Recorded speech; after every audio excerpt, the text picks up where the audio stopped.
I love मोहब्बत पर आ गया अखिलेश यादव का रिएक्शन, बोले ये कमजोरी की निशानी। आई लव मोहम्मद प्रकरण को लेकर बरेली में हुए उपद्रव के बाद लाठीचार्ज को लेकर सपा के राष्ट्रीय अध्यक्ष अखिलेश यादव ने प्रदेश सरकार पर निशाना साधा। सपा प्रमुख ने कार्रवाई की निंदा करते हुए एक्स पर लिखा, सरकार द्वारा ताकत का इजहार करना उसकी कमजोरी की निशानी होती है। सरकारें लाठीचार्ज से नहीं, सौहार्द सद्भाव से चलती है। नेक्स्ट जेन जीएसटी रिफॉर्म को लेकर सपा के राष्ट्रीय अध्यक्ष अखिलेश यादव ने भाजपा पर निशाना साधा है। सपा प्रमुख ने कहा कि भाजपा सरकार ने दिखाने के लिए तैयार सामान पर जीएसटी घटा दी। हालांकि धर्म में एक दूसरे के प्रति अगर आई लव यू कहने लगे तो सब मामले खत्म हो जाएंगे।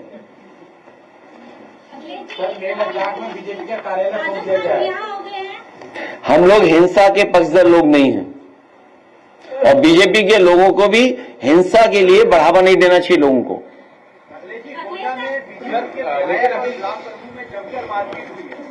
ये कौन सी नई बात हो रही है? ये तो जमकर के पिटाई है, डब्बे टकरा रहे हैं। अभी तक तो इंजन टकरा रहे थे, याद कीजिए आप। अभी तक तो हम और आप लोग देख रहे थे इंजन टकरा रहे हैं, अब तो डब्बे भी टकरा रहे हैं। अब सवाल यह है कि वो सफेद टेबल पर बैठ करके समझौता कब कराया जाएगा।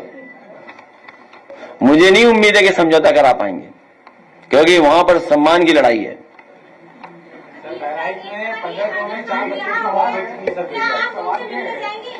उत्तर प्रदेश में अब जाति का इस्तेमाल नहीं किया जाएगा। उत्तर प्रदेश सरकार ने आदेश जारी किया है, आपको जाति के नाम के आंदोलन के विरुद्ध का इसको आप किस तरह से देखते हैं? क्या आपके ये गांधी ने इस पर कहा है कि इसलिए इस पर रोक लगाई है ताकि लोग अपना हक न मांगे। वैसे मैं अपना पक्ष रख चुका हूं सोशल मीडिया के माध्यम से। जाति हमारा पहला इमोशनल कनेक्ट है। जाति हमारा पहला इमोशनल कनेक्ट है और जो भी आरक्षण है यहां पर वो जाति के आधार पर है।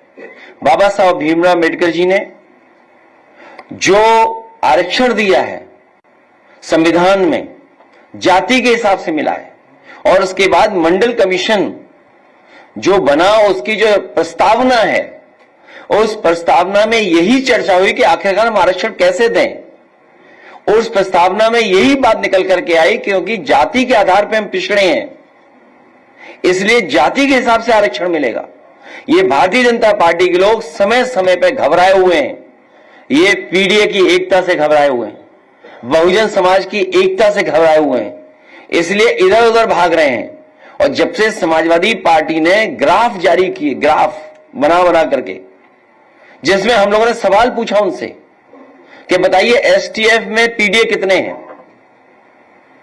या किसी जिले का हम लोगों ने ग्राफ करके सूचना दी कि इस जिले में न्याय इसलिए नहीं मिल रहा है क्योंकि यहां पीडीए परिवार का कोई है ही नहीं। कोई विभाग उठा करके देख लीजिए आप, यही विभाग जिसमें 44 करोड़ गांजा पकड़ा गया है,